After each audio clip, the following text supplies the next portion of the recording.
साथियों, natural gas के साथ साथ इस क्षेत्र में एलपीजी गैस के इंफ्रास्ट्रक्चर को मजबूत करने के लिए लगातार काम चल रहा है। यह इसलिए जरूरी है क्योंकि पूर्वी भारत में उज्ज्वला योजना के बाद एलपीजी गैस की कवरेज काफी अधिक बढ़ गई है, जिससे डिमांड भी बढ़ी है। उज्ज्वला योजना के तहत पश्चिम बंगाल में करीब करीब 90 लाख बहनों बेटियों को मुफ्त गैस कनेक्शन मिला है। इनमें से भी 36 लाख से ज्यादा एसटी और एससी वर्ग की महिलाएं हैं। वर्ष 2014 में पश्चिम बंगाल में एलपीजी गैस की कवरेज सिर्फ 41% थी। हमारी सरकार के लगातार प्रयास से अब बंगाल में एलपीजी गैस की कवरेज 99% से ज्यादा हो गई है। कहां 41 और कहां 99 से भी ज्यादा। इस बजट में तो देश में उज्ज्वला योजना के तहत 1 करोड़ और मुफ्त गैस कनेक्शन गरीबों को देने का प्रावधान किया गया है। इस बढ़ती डिमांड को पूरा करने में हल्दिया में बनाए एलपीजी इंपोर्ट टर्मिनल बहुत अहम भूमिका निभाएगा। पश्चिम बंगाल, उड़ीसा, बिहार, झारखंड, छत्तीसगढ़, यूपी और नॉर्थ ईस्ट के करोड़ों परिवारों को इससे सुविधा मिलेगी। इस सेक्टर से 2 करोड़ से ज्यादा लोगों को गैस सप्लाई मिलेगी। इनमें से करीब 1 करोड़ उज्ज्वला योजना के ही लाभार्थी होंगे।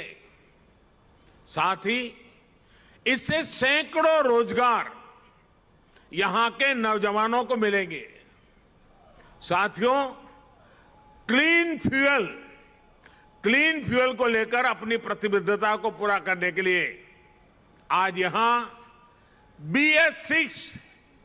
BS6 फ्यूल बनाने वाले प्लांट की कैपेसिटी को बढ़ाने का काम भी शुरू किया गया है। हल्दिया रिफाइनरी में ये दूसरी कैटालिटिक डी-वैक्सिंग यूनिट जब तैयार हो जाएगी तो लूप बेस्ड ऑयल्स के लिए विदेशों पर हमारी निर्भरता कम हो जाएगी। इससे हर साल देश के करोड़ों रुपया बचेंगे। बल्कि आज हम उस स्थिति की तरफ बढ़ रहे हैं जब एक्सपोर्ट की कैपेसिटी तैयार कर सके। साथियों, पश्चिम बंगाल को फिर से देश के अहम ट्रेडिंग और इंडस्ट्रियल सेंटर के रूप में विकसित करने के लिए हम निरंतर काम कर रहे हैं। इसमें पोर्ट लेड डेवलपमेंट का बेहतरीन मॉडल है। कोलकाता के श्यामा प्रसाद मुखर्जी पोर्ट ट्रस्ट को आधुनिक बनाने के लिए बीते सालों में अनेक कदम उठाए गए हैं। यहां हल्दिया का जो डॉक कॉम्प्लेक्स है, उसकी कैपेसिटी को और पड़ोसी देशों से उसकी कनेक्टिविटी को सशक्त करना भी जरूरी है। ये जो नया फ्लाईओवर बना है, उससे अब यहां की कनेक्टिविटी बेहतर होगी। अब हल्दिया से पोर्ट तक जाने वाले कार्गो कम समय में पहुंचेंगे। उन्हें जाम और देरी से मुक्ति मिलेगी। Inland waterway authority of India यहां मल्टी मॉडल टर्मिनल के निर्माण की योजना पर काम कर रही है। ऐसी व्यवस्थाओं से हल्दिया आत्मनिर्भर भारत को ऊर्जा देने वाले केंद्र के रूप में उभरेगा।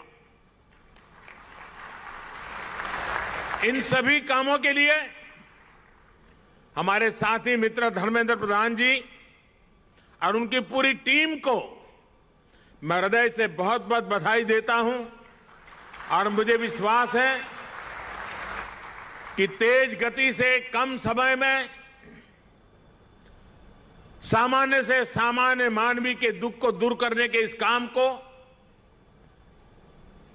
बहुत ही यशस्वी ढंग से ये टीम पूरा कर पाएगी, ऐसा मुझे पूरा विश्वास है।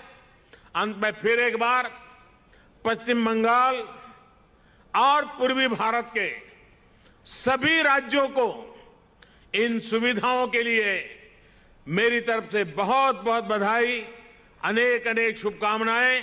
बहुत बहुत धन्यवाद।